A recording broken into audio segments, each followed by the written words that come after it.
Assalamualaikum, salam sejahtera dan selamat kembali ke channel Abang.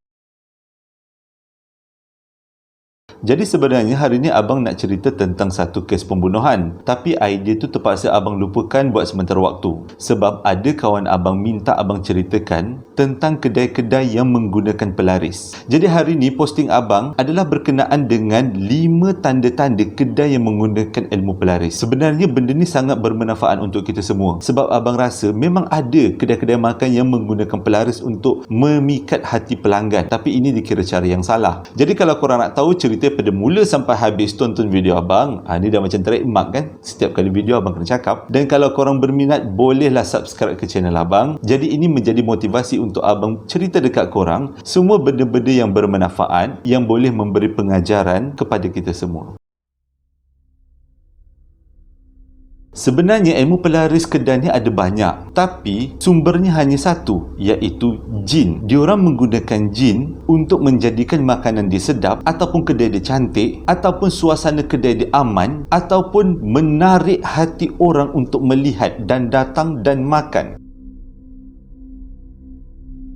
Jadi tanda pertama yang Abang nak kongsikan ialah bila makan kat kedai tu sedap, tapi bila bawa balik rumah dah tak sedap. Itu adalah tanda pertama. Kita tahu kebanyakan kedai yang menggunakan pelaris menggunakan khidmat jin untuk menjadikan makanan diorang sedap ataupun restoran diorang cantik. Dan kadang-kadang jin juga digunakan untuk menjaga si tuan kedai daripada diganggu oleh jin-jin kedai lain.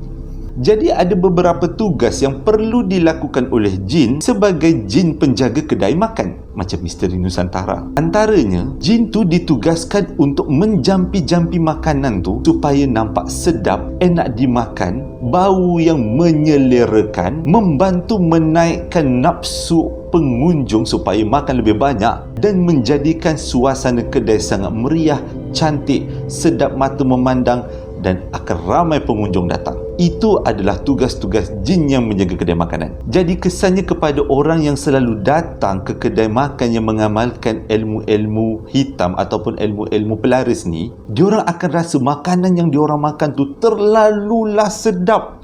Lebih sedap daripada Kenny Rogers dan juga Pizza Hut. Sedapnya melampau-lampau lah orang kata. Yang kedua tandanya kalau kita ni dah termasuk dalam kedai yang mengamalkan ilmu hitam ialah makan tak kenyang-kenyang. Bukanlah langsung tak kenyang. Perlu makan 2-3 pinggan baru kenyang. Itu adalah tanda-tanda yang kita dah tersalah masuk kedai. Yang ketiga, kita akan rasa macam nak datang lagi. Apapun alasan orang bagi, nak datang lagi.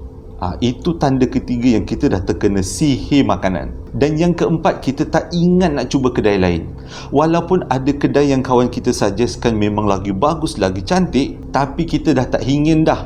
Kita hanya nak tuju kat satu kedai je, iaitu kedai yang dah berjaya menjampi serapah kita supaya datang ke kedai diorang.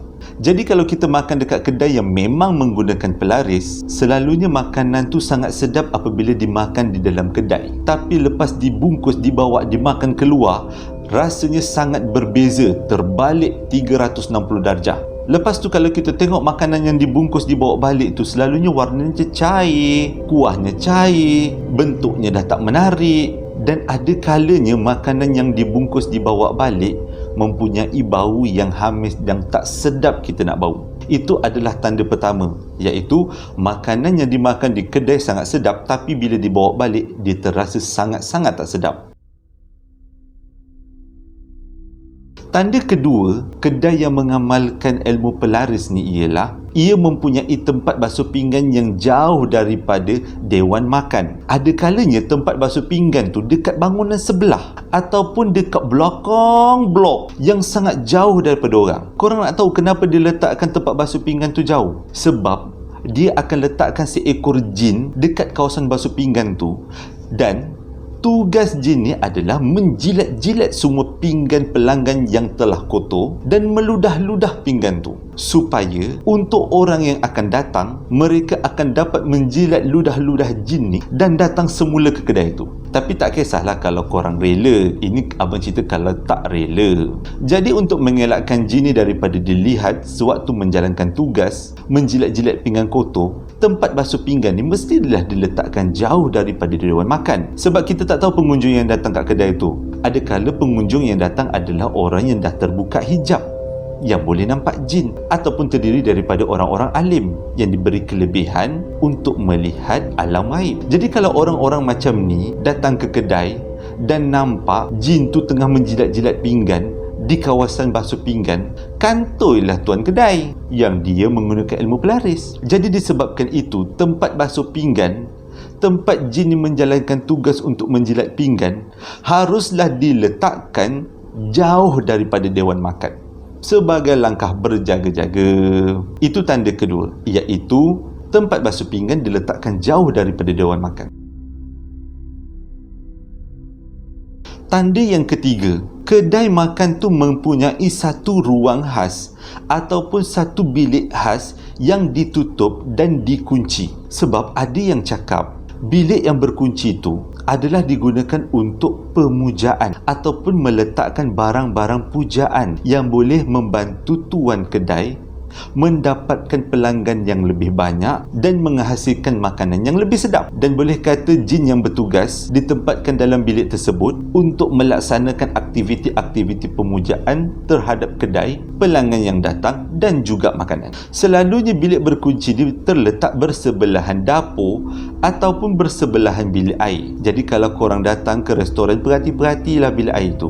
Sebelahnya ada bilik berkunci atau tak? Sebelah dapur ataupun sebelah bilik air. Terdapat satu kisah abang dapat daripada seorang pengunjung kedai, berlaku dekat satu restoran dekat Penang kalau tak silap abang. Dia nak kencing katanya. Dia pergi ke belakang dan dia nampak satu bilik yang berkunci. Dan bilik tu sangat kotor seakan-akan tandas. Jadi dia ingat bilik tu adalah tandas. Dia pun rempuh masuk sebab dah tak tahan nak kencing. Korang tahu apa yang dia nampak? Dia nampak alat-alat pemujaan seperti dupa kemenyan, rambut panjang, lilitan kain kuning, tombak dan juga topeng. Mungkin topeng tu daripada kulit manusia, siapa tahu. Jadi ini adalah tanda ketiga, iaitu diorang menyediakan satu bilik khas untuk pemujaan di belakang kedai yang bersebelahan dengan tandas ataupun bersebelahan dengan dapur. Tanda keempat ialah kedai itu mempunyai satu periuk besar yang digunakan untuk memasak nasi, di mana periuk itu tidak boleh dibuka oleh sebarang orang. Yang boleh buka periuk itu adalah tuan punya kedai sahaja. Selalunya periuk ni ditanda dengan kain putih di penutupnya atau di telinga periuk, dan ada kalanya periuk ini diletakkan di kawasan dapur di tempat yang sedikit tinggi daripada periuk-periuk lain. Dan tanda yang paling ketara, periuk ini tidak boleh dibuka oleh sebarang orang. Hanya tuan kedai yang dibenarkan untuk membuka periuk ini. Dan abang pernah dapatkan satu kisah menarik tentang periuk pelik ini, periuk berhantu ataupun periuk yang dah dipuja-puja, mengamalkan pelaris lah. Cerita ni berlaku di Segamat, Johor. Kalau tak silap abang, kedai nasi lemak. Kedai tu sangat popular dengan nasi lemak. Boleh kata orang yang datang beli nasi lemak beratur panjang. Padahal nasi lemak yang dijual tu nasi lemak biasa je. Nasi lemak ayam rempah, nasi lemak sotong, paru. Tapi terlalu ramai orang datang sampai beratur orang daripada daerah lain pun datang semata-mata nak makan nasi lemak. Jadi nak dijadikan cerita, pada satu hari adalah seorang hamba Allah tu, dia dah terlalu lapar. Dia ambil pinggan, dia pergi ke belakang dan dia buka periuk besar yang memasak nasi lemak. Memang dah tak tahan lapar sangat, dia buka, dia senduk nasi. Adalah dalam lebih kurang 2-3 senduk. Tapi baru dia perasan lepas tu, korang tahu apa dia jumpa? Dia jumpa sepasang baju dalam dan seluar dalam perempuan. Cerita ni abang dapat daripada orang yang menyenduk nasi lemak tu sendiri. Kiranya cerita eksklusif lah. Dia cerita kat abang, itu adalah pengalamannya makan di kedai yang ada pelaris. Ini adalah tanda keempat. Kalau korang datang dekat restoran ataupun kedai makan yang ada periuk, yang ada diikat dengan kain putih, korang hati-hati. Korang perhati je kalau ada masa lah. Tengok siapa yang buka periuk tu. Mungkin tuan kedai, mungkin orang biasa. Kalau orang-orang biasa pun semua pun boleh buka, maksudnya tak adalah ilmu hitamnya, tak adalah pelarisnya. Tapi kalau yang buka periuk tu adalah tuan kedai je, maksudnya benda tu boleh disyaki. Tanda kelima ataupun tanda terakhir ialah kedai yang mengamalkan ilmu hitam ataupun ilmu pelaris ini, diorang akan gantung poster ataupun mentera di kawasan kaunter pembayaran. Abang ada jumpa beberapa kedai yang gantung poster-poster macam ni. Bila abang tanya poster apa tu, diorang cakap poster ni adalah poster yang bertulis ayat-ayat yang saja-saja letak untuk cantik-cantik. Tapi kalau korang perhatikan poster-poster ni ataupun mentera-mentera ni, ia ditulis dengan menggunakan tulisan Jawi dan kadang-kadang tulisan yang kita tak faham. Tujuan poster ni diletak adalah sebagai pelaris. Jadi setiap kali pengunjung yang datang yang tengok poster ni, secara automatiknya diorang akan terpikat untuk datang lagi ke kedai ni. Dan ada kalanya poster atau mentera yang diletakkan di belakang kaunter digunakan untuk memukau si pengunjung supaya jumlah yang dibayar tidaklah terlalu mahal di matanya. Mengikut kata beberapa orang tua yang pernah abang jumpa, si pekedai mendapatkan poster mentera ni selalunya daripada negara seberang, bukan Indonesia, daripada Thailand katanya. Jadi tak heran orang yang dah ternampak poster ni akan terpikat dan nak datang sekali lagi.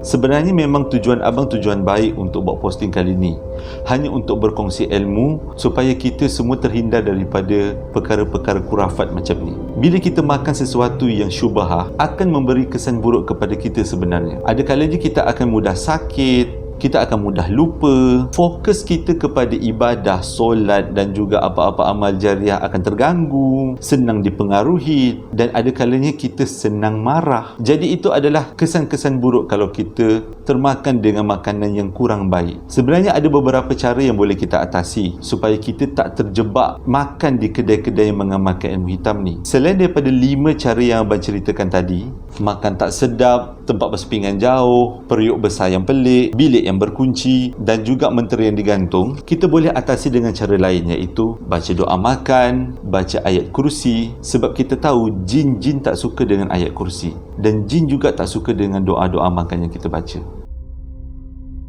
Jadi abang harap posting kali ni memberi manfaat kepada kita semua supaya kita lebih hati-hati dalam memilih tempat makanan. Yelah, kita bukan nak makan seorang. Kadang-kadang kita nak makan dengan mak ayah, dengan anak-anak, dengan keluarga. Kita tak naklah makanan yang masuk dalam perut kita tu ada unsur-unsur ilmu hitam. Terima kasih sebab dah menonton video abang daripada mula sampai habis. InsyaAllah abang akan kembali dengan video baru yang menceritakan kisah-kisah yang lebih menarik. Sehingga berjumpa lagi. Assalamualaikum warahmatullahi wabarakatuh.